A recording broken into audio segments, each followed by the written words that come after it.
Welcome to exam सहपाठी। आज के इस वीडियो में हम लोग अपने करंट अफेयर्स और जनरल नॉलेज के रिवीजन के सीरीज में अपना 33rd वीडियो कर रहे हैं। ठीक है, ये आपके सारे एग्जाम्स के लिए इंपॉर्टेंट होगा क्योंकि आपके करंट अफेयर्स और जीके सभी एग्जाम्स में पूछे जाते हैं। आप क्वेश्चंस देखेंगे तो आपको समझ में आएगा।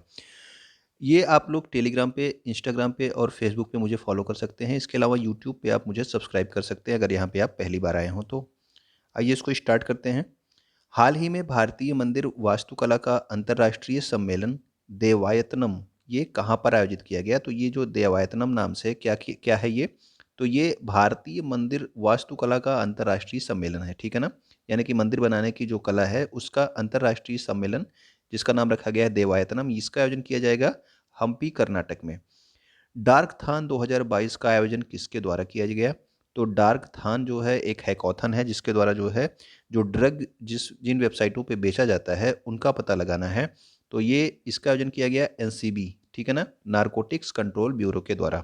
ओके, एनसीबी के वर्तमान में अध्यक्ष कौन है? तो एनसीबी के जो वर्तमान में अध्यक्ष हैं वो हैं आपके सत्यनारायण प्रधान। ठीक, तो नारकोटिक्स कंट्रोल ब्यूरो के वर्तमान अध्यक्ष हैं आपके सत्यनारायण प्रधान। पशु युद्ध संग्रहालय उत्तर प्रदेश में कहाँ पर स्थापित किया गया है? तो ये जो है आपके मेरठ में स्थापित किया जाएगा। ठीक है ना, कौन क्या है ये? पशु युद्ध संग्रहालय। भारत का पहला खाद्य सुरक्षा संग्रहालय ये कहाँ पर बनाया गया है? तो ये बनाया गया है तंजावुर, तमिलनाडु में। ठीक है, तो ये इंपॉर्टेंट है, आप याद रखिएगा दोनों। आप पशु युद्ध संग्रहालय मेरठ में और आपका खाद्य सुरक्षा संग्रहालय कहाँ पर? वो तंजावुर, तमिलनाडु में। तमिलनाडु में जलीकट्टू प्रतियोगिता का आयोजन किया जाता है। ठीक है ना, जिसमें आपका भैंसों की जो है दौड़ शामिल होती है, उसके साथ लोग भी उसकी पोटली उसके सिर पे बंधी होती है, उसको निकालना होता है। तो जलीकट्टू प्रतियोगिता का आयोजन किस त्योहार के अवसर पर किया जाता है? तो तमिलनाडु में होता है आपका पोंगल त्योहार। ठीक है, तो पोंगल त्योहार के अवसर पर इसका आयोजन किया जाता है। किसका? जलीकट्टू प्रतियोगिता का। अगला है हमारा, भारत की सबसे पुरानी शास्त्रीय भाषा कौन है? तो भारत की सबसे पुरानी शास्त्रीय भाषा जो है वो है आपकी तमिल। ठीक है ना, कुल कितनी शास्त्रीय भाषाएं हैं? तो कुल 6 शास्त्रीय भाषाएं हैं, ये आप याद रखेंगे। ठीक है, और 8 शास्त्रीय नृत्य हैं। ठीक है, नृत्य आपके 8 हैं, शास्त्रीय भाषाएं कितनी हैं? 6 हैं। हाल ही में डुगोंग संरक्षण केंद्र कहाँ पर स्थापित किया गया? तो डुगोंग संरक्षण केंद्र ये समुद्री जो है जीव होता है, जिसको हम लोग समुद्री गाय भी कहते हैं। ठीक है ना, ये जो है स्थापित किया गया तमिलनाडु में। तमिल साहित्य को क्या कहा जाता है? तो तमिल साहित्य को कहा जाता है संगम साहित्य। ठीक है, तो तमिल साहित्य को क्या कहा जाता है? तो तमिल साहित्य को संगम साहित्य कहा गया है। और इसके अलावा जो है जैन साहित्य को क्या कहा जाता है? तो जैन साहित्य को आगम के नाम से जाना जाता है। ठीक है ना, तो जैन साहित्य आपका आगम है और तमिल साहित्य क्या है? वो है आपका संगम। ओके, दोनों आपके एग्जाम में पूछे जाते हैं, याद रखिएगा। हाल ही में बीमार पेड़ों के लिए एम्बुलेंस सेवा जिसका नाम रखा गया है पुष्प, ठीक है ना, ये कहाँ पर स्थापित की गई? तो ये जो है स्थापित की गई थी आपके चंडीगढ़ में। ठीक है ना, इसमें बीमार पेड़ों के लिए ये क्या है? एक एम्बुलेंस सेवा है जिसका नाम रखा गया था पुष्प।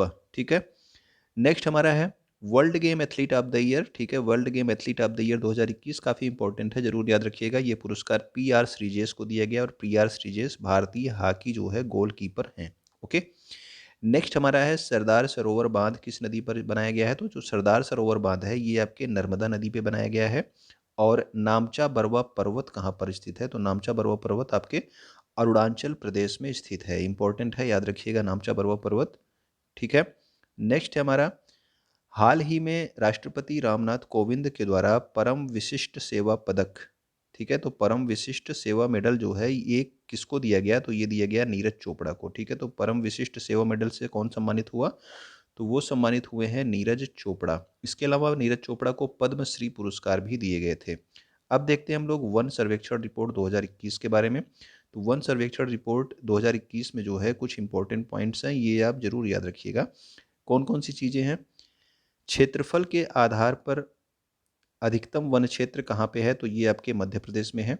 ओके, क्षेत्रफल के आधार पर न्यूनतम वन क्षेत्र कहाँ पे है? तो वो हरियाणा पे है। और न्यूनतम वन क्षेत्र प्रतिशतता के आधार पर कहाँ है? वो भी आपका हरियाणा में ही है। ठीक है ना, तो दोनों आप हरियाणा को याद रखेंगे कि क्षेत्रफल के आधार पर भी न्यूनतम और प्रतिशतता के आधार पर भी न्यूनतम वन क्षेत्र कहाँ पे है? हरियाणा में।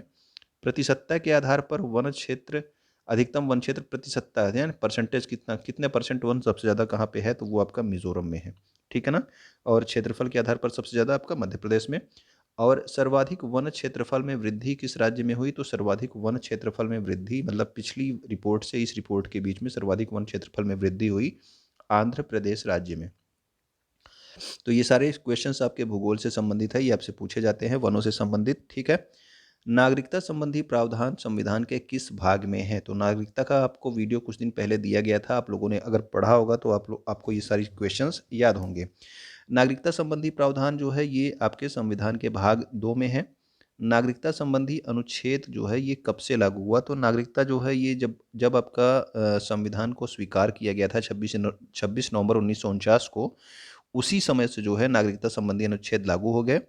लेकिन नागरिकता संबंधी अधिनियम कब आया था? तो नागरिकता संबंधी अधिनियम आया था 1955 में। ठीक है, तो दोनों क्वेश्चन अलग अलग है, याद रखिएगा। नागरिकता संबंधी प्रावधान जो है ये कब लागू हो गए थे, कब से? अनुच्छेद आपके 26 नवंबर 1949 से, जब आपके संविधान को स्वीकार किया गया था। और नागरिकता संबंधी अधिनियम कब आया था? तो ये आया था 1955 में। संयुक्त राज्य अमेरिका में किस प्रकार की नागरिकता है? अगर आपसे पूछ लिया जाए तो संयुक्त राज्य अमेरिका में है आपकी दोहरी नागरिकता। और भारत में किस प्रकार की नागरिकता है ये आपको बताया गया है। आप लोग बताइएगा कमेंट करके कि भारत में किस प्रकार की नागरिकता है। ओके, वहाँ पे दोहरी नागरिकता का मतलब देश की नागरिकता अलग और राज्य की नागरिकता अलग। ठीक है ना। भारत में सिविल सेवा का जनक कौन है? तो भारत में सिविल सेवा का जनक हो गया आपका लॉर्ड कॉर्नवालिस। ठीक, तो ये भी क्वेश्चन आपके हिस्ट्री से रिलेटेड है, पूछा जाता है कि सिविल सेवा का जनक कौन है? तो वो है आपके लॉर्ड कॉर्नवालिस। डेफ एक्सपो 2022 इसका आयोजन कहाँ पर किया गया था? तो डेफ एक्सपो का आयोजन किया जाएगा, ठीक है, अभी हुआ नहीं है। ये होगा गांधीनगर गुजरात में, डेफ एक्सपो 2022। नेक्स्ट हमारा है कि हाल ही में अमर जवान ज्योति की लौ को, वहाँ पे जो है अमर जवान ज्योति जो है ये आपके वहाँ पे एक लौ जलती रहती थी। अब उस लौ को ले जाके किस में उसको मिला दिया गया है, किस में विलय कर दिया गया है अमर जवान ज्योति की लौ का? तो वो कर दिया गया है राष्ट्रीय युद्ध स्मारक। ठीक है ना, उसी के पास में नेशनल वार मेमोरियल बनाया गया था। अब इस अमर जवान ज्योति की लौ को ले जा करके राष्ट्रीय युद्ध स्मारक की लौ में मिला दिया गया है। विश्व के पहले टीके की खोज किसने की थी? तो विश्व का पहला टीका एडवर्ड जेनर के द्वारा खोजा गया था। और ये जो है चेचक का टीका था, यानी कि ठीक है, चेचक का टीका का खोज किसने की थी? तो एडवर्ड जेनर। और ये जो है विश्व का पहला टीका था। रेबीज का टीका किसने खोजा था? तो रेबीज का टीका लुई पास्चर के द्वारा खोजा गया था, रेबीज का टीका। बृहदेश्वर मंदिर का निर्माण किसके द्वारा कराया गया था? बृहदेश्वर मंदिर का निर्माण किसके द्वारा कराया गया था? तो बृहदेश्वर मंदिर का निर्माण कराया गया था राजराज प्रथम के द्वारा। बृहदेश्वर मंदिर जो है कहाँ पर स्थित है? राज्य नहीं, आपका पूरा शहर और राज्य दोनों बताना है आपको, वो आप कमेंट करके बताना। ठीक है ना, ये भी एग्जाम आपसे पूछा जाता है। तो राजराज प्रथम ये चोल वंश के शासक थे। ठीक, आसियान का मुख्यालय कहाँ पर स्थित है? तो आसियान का मुख्यालय है जकार्ता में। और आसियान में एक क्वेश्चन और पूछा जाता है कि इसके सदस्य देश कितने हैं, यानी कि आसियान में कुल सदस्य देश कितने हैं? तो वो 10 सदस्य देश हैं आसियान के। मुख्यालय जकार्ता में है। फीफा विश्व कप 2022 का आयोजन कहाँ पर किया जाएगा? तो ये कतर दोहा में आयोजित किया जाएगा। राष्ट्रमंडल खेल 2022 में कहाँ पर आयोजन किया जाएगा? तो ये बर्मिंघम, ये नहीं है आपका, बर्मिंघम है। ठीक है, बर्मिंघम इंग्लैंड में इसका आयोजन किया जाएगा। 19वें एशियाई खेल 2022 का आयोजन कहाँ पर किया जाएगा? तो ये होंग झाऊ चाइना में आयोजित किया जाएगा। ठीक है ना, तो 19वें एशियाई खेल 2020 आपके 22, ठीक है, ये आपके होंग झाऊ चाइना में, राष्ट्रमंडल खेल आपके बर्मिंघम में, और फीफा विश्व कप कहाँ पे? तो वो कतर दोहा में। हाल ही में 12 वर्षों के बाद पुष्कर फेस्टिवल का आयोजन कहाँ पर किया गया? तो पुष्कर फेस्टिवल की बात अगर होगी तो ये आयोजित किया गया आपके जम्मू कश्मीर में। ठीक है ना, 12 वर्षों के बाद इसका आयोजन किया गया है पुष्कर फेस्टिवल का। लेकिन अगर आपसे पूछा जाएगा कि पुष्कर मेला का आयोजन कहाँ पर किया जाता है, तो पुष्कर मेला का आयोजन होता है राजस्थान में। ठीक है, राजस्थान के कहाँ पे? अजमेर ज़िले में। ठीक है ना, तो राजस्थान के अजमेर में जो है आपका आयोजन किया जाता है किसका? पुष्कर मेले का। और पुष्कर फेस्टिवल हाल ही में कहाँ पर आयोजित किया गया? तो वो जम्मू कश्मीर में। एशिया का सबसे बड़ा ट्यूलिप गार्डन अगर पूछ लिया जाए कहाँ पर स्थित है, तो ये कहाँ पे स्थापित किया गया अभी हाल ही में? ये भी आपके जम्मू कश्मीर में स्थापित किया गया है, एशिया का सबसे बड़ा ट्यूलिप गार्डन। इसके अलावा जो है आपका एरोमा मिशन के तहत लेवेंडर की खेती किस राज्य में की जा रही है? तो एरोमा मिशन है ये, इसमें इसके अंतर्गत लेवेंडर की खेती की जा रही है किस राज्य में? तो जम्मू कश्मीर। इसको क्या कहते हैं? तो इसको कहते हैं आपकी बैंगनी क्रांति। ठीक है, तो बैंगनी क्रांति इसको बोलते हैं। ठीक है, लेवेंडर की खेती को। ठीक, तो ये कहाँ पे की जा रही है? जम्मू कश्मीर में। भारत में वर्तमान में कितने रामसर साइट हैं? तो कुल 49 रामसर साइट हैं।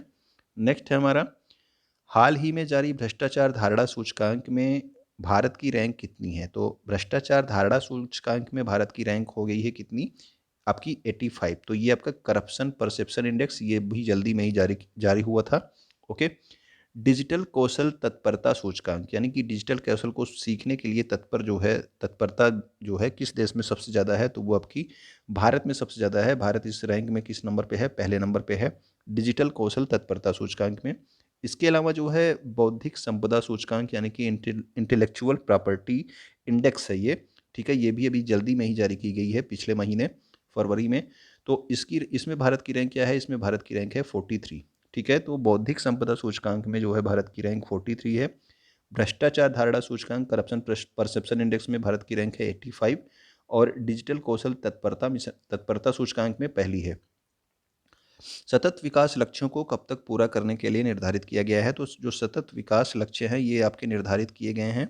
कितने निर्धारित किए गए हैं? तो पहले ये ध्यान दीजिए कि सतत विकास लक्ष्य कुल कितने निर्धारित हैं? तो कुल 17 सतत विकास लक्ष्यों को निर्धारित किया गया है और इन्हें कब तक पूरा करने के लिए निर्धारित किया गया है? तो 2015 से 2030 तक, ठीक है। तो 2030 तक इनको पूरा करने के लिए निर्धारित किया गया है, ठीक है।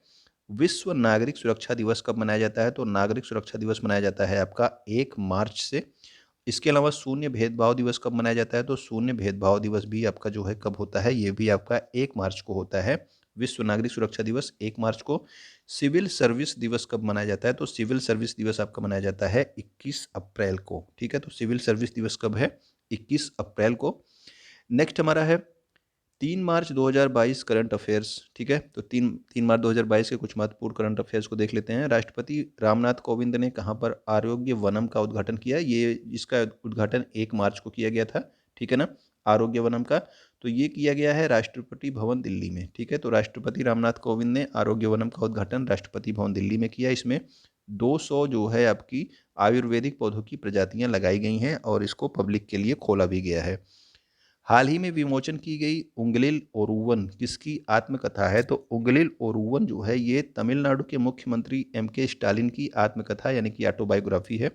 याद रखिएगा, उंगलिल ओरुवन इंपॉर्टेंट है, आपके एग्जाम में आ सकता है क्योंकि किसी राज्य के मुख्यमंत्री की, ठीक है ना, तमिलनाडु के मुख्यमंत्री हैं M.K. स्टालिन, इनकी जो है ये आत्मकथा है।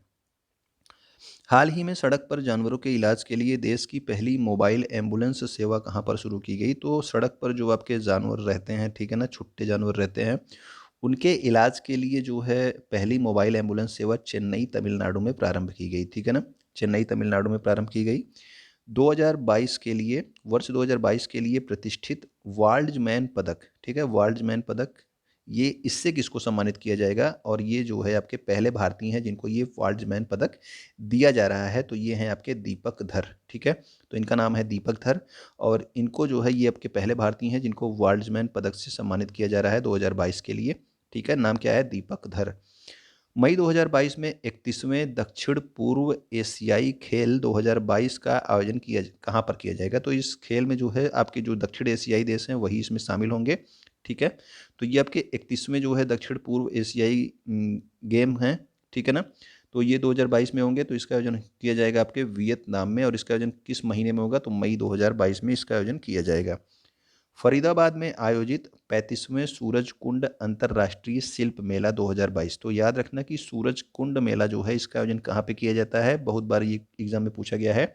तो सूरज कुंड मेला हर वर्ष जो है फरीदाबाद में आयोजित किया जाता है, ठीक है ना। ये एक अंतर्राष्ट्रीय शिल्प मेला है और इसका जो है थीम राज्य 2022 के लिए क्या है? तो थीम राज्य जो है जम्मू कश्मीर को रखा गया है और इसका भागीदार राष्ट्र, मतलब कि सूरजकुंड अंतर्राष्ट्रीय शिल्प मेला 2022 के लिए जो भागीदार राष्ट्र है इस वर्ष का, वो है आपका उज्बेकिस्तान, ठीक है ना। यानी कि थीम राज्य आपका जम्मू कश्मीर है और आपका जो भागीदार राष्ट्र है वो है उज्बेकिस्तान इस वर्ष के लिए। Centre for science and environment, ठीक है, ये एक संस्था है, इसके द्वारा जारी की गई सेंटर फॉर इन्वायरमेंट रिपोर्ट 2022 में भारत को कौन से स्थान पर रखा गया है? तो सेंटर फॉर इन्वायरमेंट रिपोर्ट 2022 में भारत को 120वें स्थान पर रखा गया है, ठीक है ना। सेंटर फॉर इन्वायरमेंट रिपोर्ट 2022 में भारत को किस स्थान पर रखा गया है? तो 120वें। तो आप लोग कमेंट कर दीजिएगा कि आपको कैसा लगा ये वीडियो, ठीक है, कमेंट आप ज़रूर कर दिया कीजिए। और वीडियो को आप क्या करेंगे, वीडियो को आप अपने फ्रेंड्स के पास शेयर कर दीजिएगा जो भी किसी भी एग्ज़ाम की तैयारी कर रहे हों। वीडियो को आप लाइक कर देंगे। वीडियो देखने के लिए आपका बहुत बहुत धन्यवाद।